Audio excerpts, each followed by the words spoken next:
Hi everybody, my name is Brittany Lessard. I'm a special effects makeup artist in Los Angeles, and in this video I will be creating a reptilian alien creature in collaboration with Narrative Cosmetics.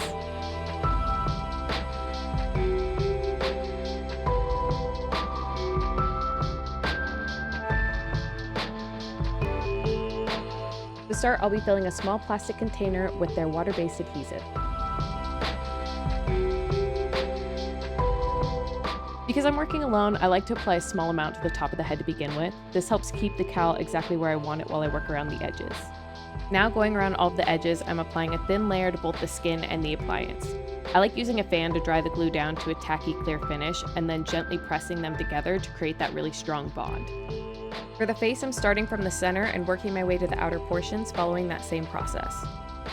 I always talk with my model through this process, especially when we get around the nose, to make sure everything feels comfortable and fully glued down.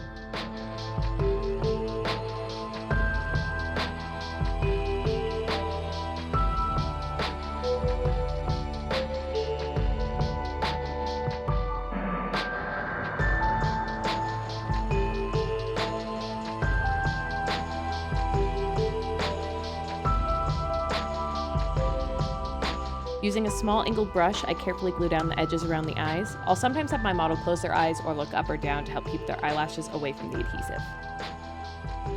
Now with a sponge, I'm stippling a couple light layers of that same adhesive over the edges to begin blending them. For any stubborn, rough edges, I'm using Prosade cream, which is essentially just a thicker version of the water-based adhesive, to carefully patch over and smooth those spots out.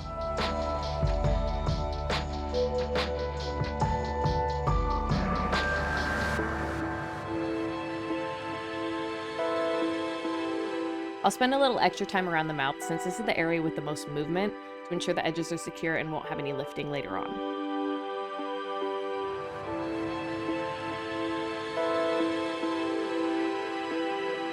To get rid of the tackiness from the glue before painting, I'm generously powdering all of the edges with translucent powder and then following that with a brush to remove all of the excess.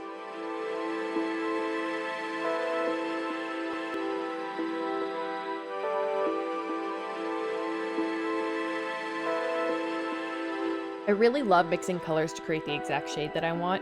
Here I'm taking Pax paint, which is basically made from Prosade and a specific kind of acrylic paint, and creating a shade for underpainting.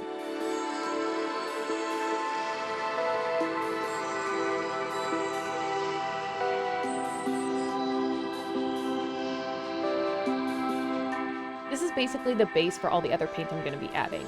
This color is not only acting as a sealer for the foam latex, but I also like to think of it as almost like the flesh underneath the skin. It adds a lot of warmth and life to the final product, and I'm really making sure to work it into all those little cracks and crevices.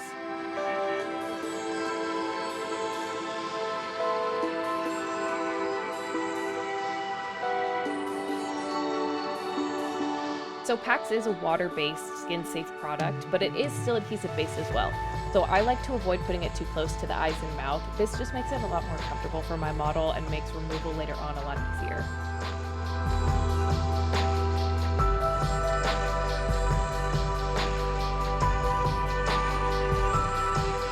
With a stippling brush, I'm taking a small amount of a pale flesh tone Pax, brushing off the excess onto a paper towel and beginning to dry brush.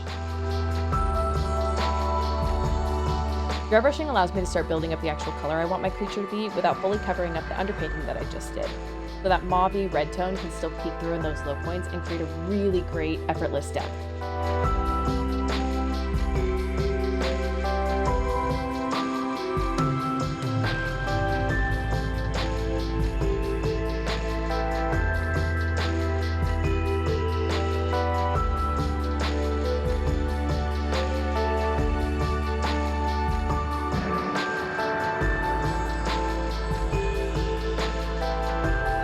Now I'm using the Narrative Cosmetics SFX cream palette. This is one of my favorite products to use on the eyes for almost all of my creatures.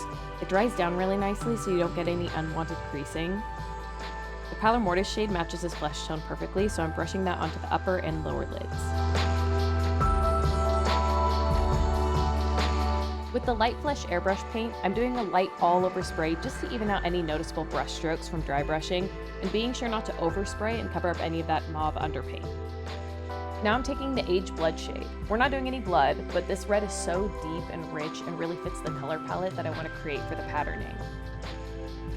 Now this is the fun part. I'm using very small, quick movements to create spots and stripes and increasing the opacity at the center of each of them for added depth and color variation.